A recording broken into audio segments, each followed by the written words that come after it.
Nag-shoot ka na ng malupit na 360 video gamit itong Insta360 X4. Pero ngayon, meron kang isang problema. Iniisip mo kung paano ito i-reframe, i-edit, saka i-export na hindi sumasakit yung ulo mo. Well, nag-click ka sa tamang video kasi alam ko na dito karamihan nalilito ang mga tao. Pero relatively, madali lang to pag alam mo yung proseso. So panoorin mo ang video na to kasi para to sa'yo.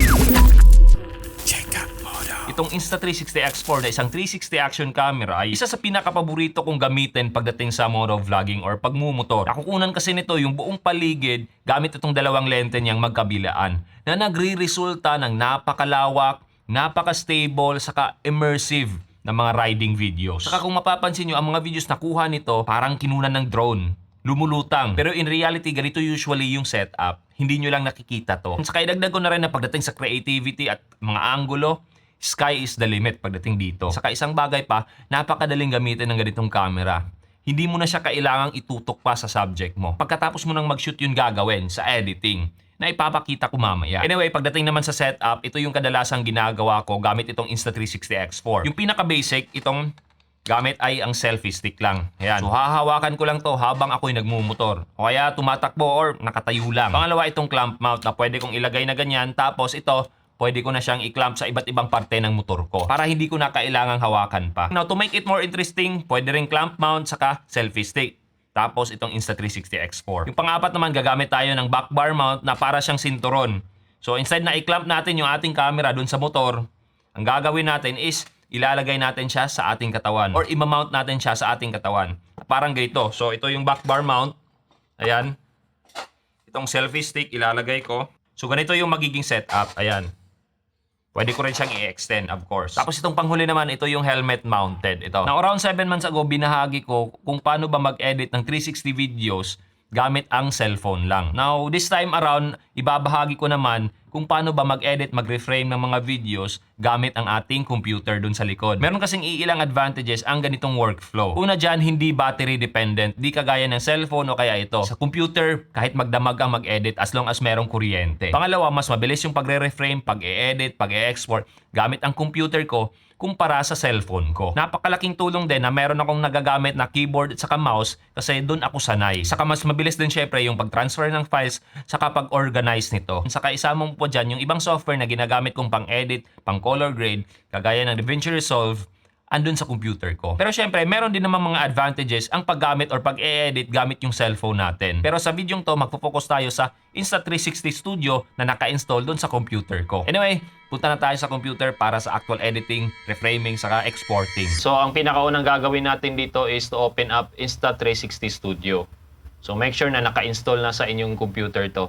Meron na akong mga files dito na naka-import. Pero kung wala pa, pwede rin nating i-import yung files natin na galing sa ating camera. Isaksak lang natin ang USB-C. Tapos, mamili kayo dito sa tatlo. Either import all, pwede din kayong mamili lang, select files, or pwedeng i-close to. In my case, close ko lang to kasi meron na ako ditong napili or na-save dito sa aking mismong computer. So, assuming na andito na lahat ng mga video files nyo galing sa camera o kaya galing sa local disk nyo, pwede nyo siyang i-edit individually. Paisa-isa. Pwede nyo siyang i-reframe, pwede nyo siyang baguhin yung kulay, i-adjust ang aspect ratio, pwedeng baguhin individually. Or pwede rin kayong mag-edit ng multiple clips na parang NLE or non-linear editing software dito sa project panel. So, bali lahat ng nagagawa nyo dito sa media panel, nagagawa nyo rin sa project pero multiple clips na. Nadudugtong-dugtong nyo na yung mga clips or mga videos nyo na parang isang NLE, parang CapCut, parang Premiere Pro, parang DaVinci Resolve, o kaya parang Final Cut Pro. Pero mamaya na natin to titingnan or i-discuss. Close muna natin to, balik muna tayo dito sa media page. So ito yung mga files na na-import ko na. 360 files to lahat. So yan. 360 files yan. So lahat yan 360. So for example, pipili tayo ng isang video ito. Ayan, stop lang muna natin. Pwede nyong i-reframe sa pamamagitan lang ng pag-click at pag-drag. O kaya kung gusto nyong i-zoom in or i-zoom out, gagamitin nyo lang yung scroll wheel ng inyong mouse. Yan. Zoom out, zoom in. Zoom out, zoom in. Tapos drag left and right para ma-reframe nyo yung inyong video. So yan yung pinaka-basic dyan. Tapos kung gusto nyo namang baguhin yung aspect ratio, pwede rin. Pwede nyong i-1 by 1, tapos mag-reframe kayo, pwede rin yan. Gusto nyo ng 9 by 16, pwede rin. Pwede rin 16 by 9, o kaya 4 by 3, 3 by 4, or 2.35 by 1. For example, ganyan yung framing na gusto natin, tapos ganyan yung aspect ratio na gusto natin, punta naman tayo dito sa options panel. So, unahin natin dito sa stabilization type. Make sure na naka-enable itong flow state stabilization para smooth yung ating video. So, after nating ma-enable itong flow state stabilization, enable naman natin itong direction lock para hindi gumagalaw-galaw itong ating camera after nating mag-add ng keyframe na ibabahagi ko naman mamaya. So, after natin dito, check naman natin itong nasa baba, itong accessories assembly. May mga options dito na kailangan nating tingnan kung tama ba. Pero usually naman hindi ko na ginagalaw itong mga bagay-bagay na to. So for example, lens guard. Since wala akong ginamit sa video na itong lens guard, naka-off siya. Dive case, wala din. Off din siya. Thermo grip, dito sa video na to wala akong ginamit. So naka-off din siya. Tapos itong stitching optimization, chromatic calibration, itong nasa baba, hindi ko na siya ginagalaw. So punta naman tayo dito sa media processing. May ilan tayong options or mga adjustments na pwedeng gawin. So unang-una pwede nating i-enable tong color plus. Yan, tingnan nyo lang yung nagiging resulta. Parang naging mas brighter siya tapos naging contrasty. Tapos pwede nyong i-adjust yung kanyang strength. In my case, off ko lang to. Or pwede nyo ring i-enable clarity plus. Parang nag-add siya ng texture. Nag-add siya ng clarity. Tapos pwede nyo ring itaas or ibaba yung strength nito. Depende sa preference nyo. In my case, off nyo lang natin to. Tapos dito naman sa baba, meron tayong adjustments na pwedeng gawin. Sa exposure, pwede nating i-brighten up, pwede nating i-darken. Sa highlights, ganun din. Shadow, pwede nating i-brighten up, pwede nating i-dim. Contrast, pwede nating itaas, pwede nating babaan. Ganun din sa brightness. Ayan. Tapos, black point, pwede din nating itaas, pwede din nating babaan. Saturation, pwede din nating taasan para mas maging makulay. Vibrance, ganun din. Tapos dito sa temperature, pwede nating i-cool down, parang bluish siya. Or, gawin nating warm. Pero in my case, 0 lang, para neutral. Tint, pwede nating gawing parang green or parang pink. May pagka-pink. Ayan. So, in my case, -5 or -7. Ayan, -2 na lang. Tapos, definition, pwede din nating i-increase. Para din tong clarity. Tapos, ito namang motion ND, ang gagawin niya dito is maglalagay siya ng motion blur para magmukhang mabilis itong takbo natin kahit na hindi naman mabilis. Enable natin yung motion ND, tapos meron tayo ditong mga option. So, ma-appreciate mo lang itong motion ND kung naka-play na siya or naka-export na tong video na to. So, titingnan natin. So, yan. May blur na siya sa gilid. Para siyang merong ND filter na gamit. So, stop lang natin. Now, itong color restoration naman na Aqua Vision 2.0, magagamit mo lang to kung ginamit mo ang inyong Insta360 X4 underwater or sa dagat. In my case, wala tayo sa dagat, so hindi natin to gagamitin. Now, dito naman sa baba, audio settings, pwedeng voice focus, pwedeng noise reduction, pwede ring close. So in my case, wala naman tayong babaguhin dito. So bababa tayo dito sa watermark. So dito naman sa watermark, wala akong ilalagay. Wala din akong ilalagay na time. Diretso na tayo dito sa baba. Now dito naman sa clip management, magagawa nyong baguhin yung perspective or angulo ng iisang 360 video nyo. So, ang gagawin nyo lang is to create new clip. So, for example, itong unang clip ko is ganito yung angulo niya. Mag-a-add tayo ng keyframe. Yan, keyframe. Nag-add tayo dito. Or pwede rin natin i-delete muna to. Pwede rin tayong mag-right click lang. So, right click lang natin yung mouse natin. Meron na yung keyframe. So, bale, yan yung keyframe natin sa una nating gustong i-render na video. Gagawa naman tayo ng iisa pang perspective or yung angulo. Ang gagawin natin is to create new clip. Ayan, ibang angulo naman to. For example, dyan naman nakaharap. So, nakaharap naman sa kalsada instead na nakaharap sa subject or sa rider. So, ang gagawin naman natin is mag-a-add naman tayo ng keyframe. So, pwede nating i-right click or pwede nating i-click tong add keyframe or tong plus sign. So, yan. Meron na tayong isa pang angulo. Naputulin lang natin saglit ang ating tutorial kasi gusto ko lang ibahagi sa inyo sa mga nagbabalak bumili dyan ng Insta360 products or mga cameras katulad nitong X4 o kaya Ace Pro 2 or iba pang mga action cameras nila. Kasalukuyan pong merong sale ang Insta360.com. Puntahan nyo yung website nila, meron silang spring sale, meron silang mga discounts na pinamimigay. So samantalahin nyo ang panahon hanggang April 7 lang yan. Anyway, balik na tayo sa pag-edit. Now, kung masyado namang mahaba yung video na nakunan nyo, tapos gusto nyo nang paikliin to, pwede nyo siyang i-trim out. Drag nyo lang tong nasa gilid, yung puti. Pwede nyo siyang i-drag na ganyan. Or pwede nyo gamitin tong dalawang icon na to. Click nyo dito yung playhead, tapos click mo to. Yan, i-ikli yan. Tapos ito naman, click natin dito, tapos click natin tong nasa kabilang side. Ayan, napaikli na natin siya. Kung meron naman kayong part na gustong pabilisin, pwede rin. So, click nyo tong time shift. Click natin dito or ilagay natin yung playhead natin dito. Tapos, click natin tong time shift. Ayan. So, meron siyang pula. Tapos, ilagay mo lang yung playhead kung saan hanggang doon lang yung magiging time shift mo or yung pagpapabilis mo ng clip mo or yung video mo. Tapos mamili ka dito kung times 2 ba yung speed, times 4, times 6, times 8, hanggang times 64. So for example, lagay natin times 8. So ang mangyayari dyan is bibilis yan. So ayan, bumilis siya. Now, kung ayaw nyo tong time shift, click nyo lang, tapos delete. Now, pagdating naman sa keyframing, ang pinakauna at pinakamabilis nating pwedeng gawin is gamitin itong deep track. So, i-click lang natin itong deep track, tapos click and drag itong subject natin, itong nagmumotor. In my case, ako tong nagmumotor na to. Tapos, start tracking. Tapos, aantayin lang natin yang matapos. Ito yung progress niya, nasa baba. Itong green na part, natapos niya na itong i-track.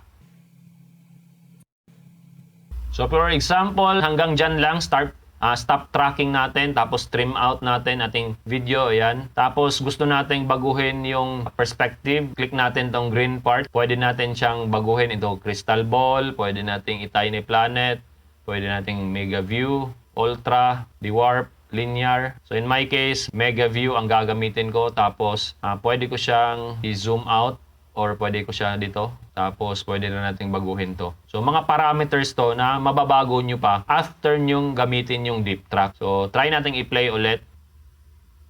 So, ayan.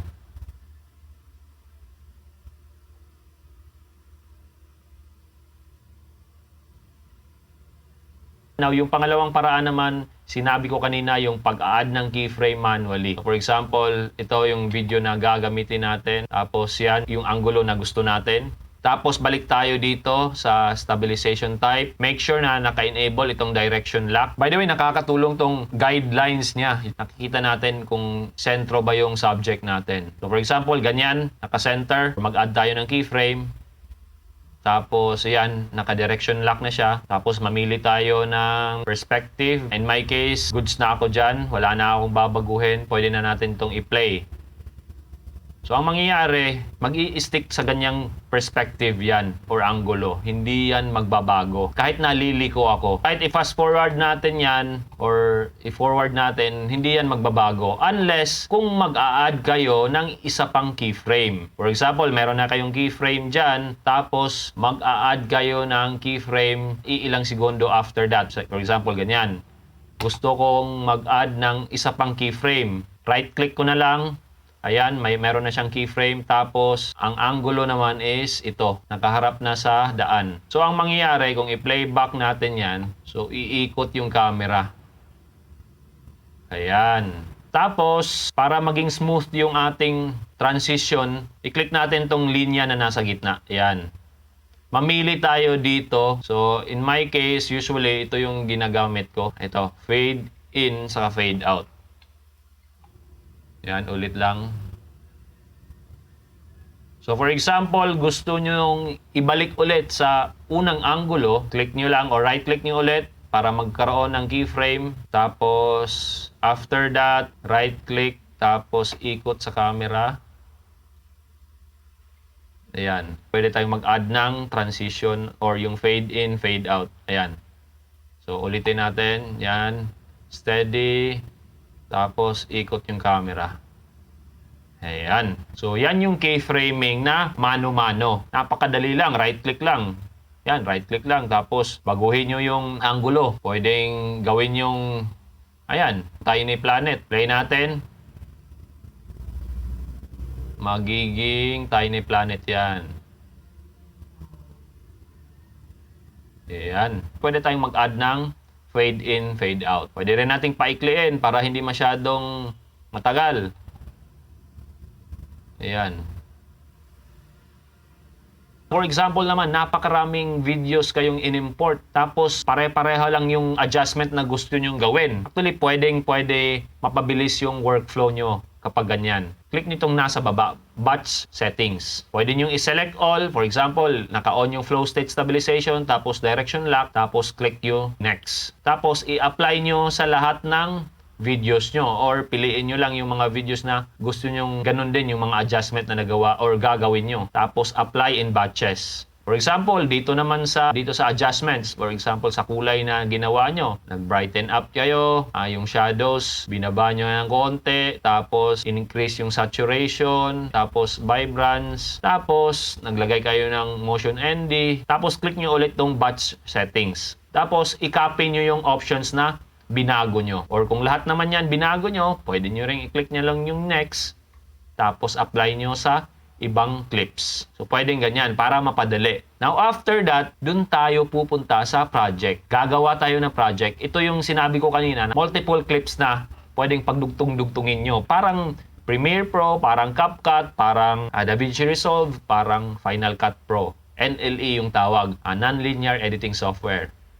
New project, tapos title natin Insta360 X4. Aspect ratio, sa akin 16:9 lang. Tapos itong frame rate, auto-match lang. Performance naman, kung medyo mabagal yung computer nyo, maglagay kayo ng proxy, 480p o kaya 720p.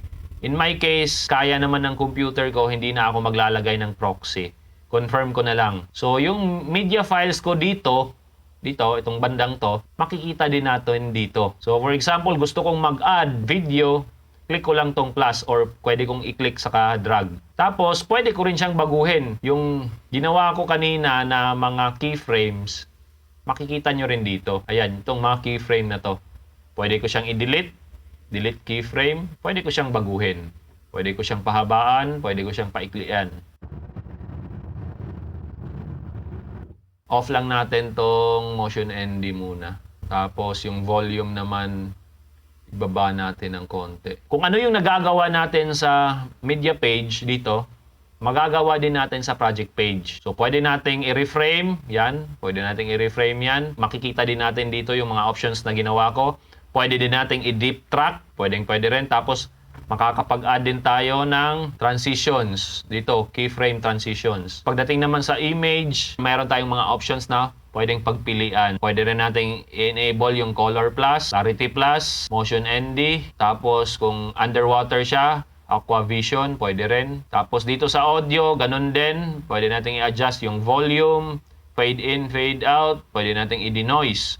Sa adjustments naman, ganun din, yung exposure. Bale, ito yung ginawa natin kanina. So kung ano yung ginawa natin sa media page, nagagawa or nakikita din natin dito sa project page. For example, kung masyado siyang mahaba, pwede natin siyang i-cut. Hanggang dyan lang.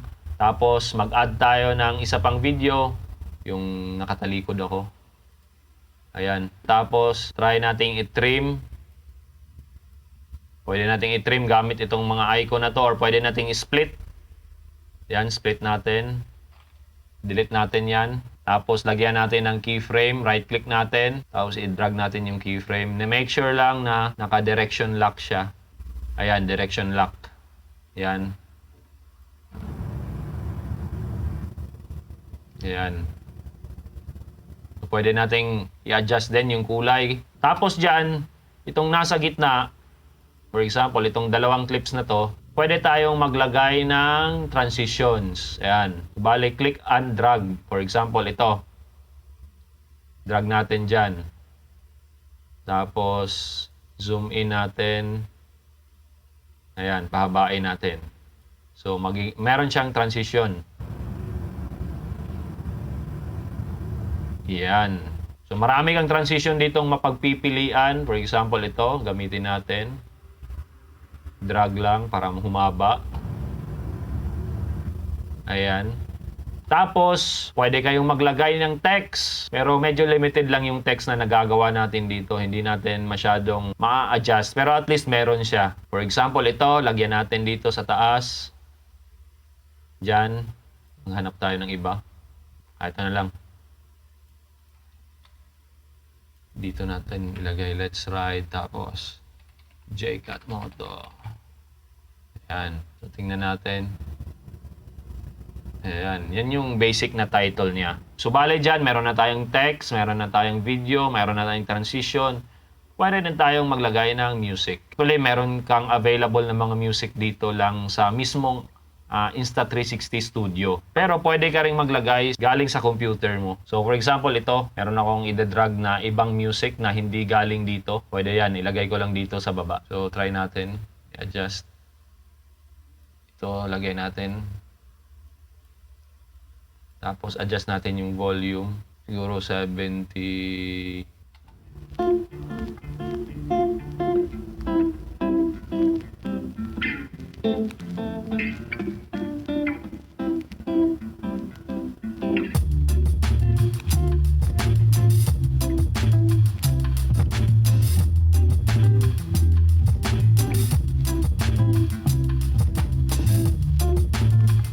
Tapos, syempre, pwede tayong mag-add pa ng ibang clips. Yan. Yung ginamitan natin ng deep track kanina. Tapos, lagyan natin ng transition. Yan, face cut. Tapos, extend natin yung transition. By the way, adjust muna natin itong kulay na to. Brighten up natin. Lagyan natin ng saturation, saka vibrance. Konting contrast. Tapos, trim down natin itong isang part na to.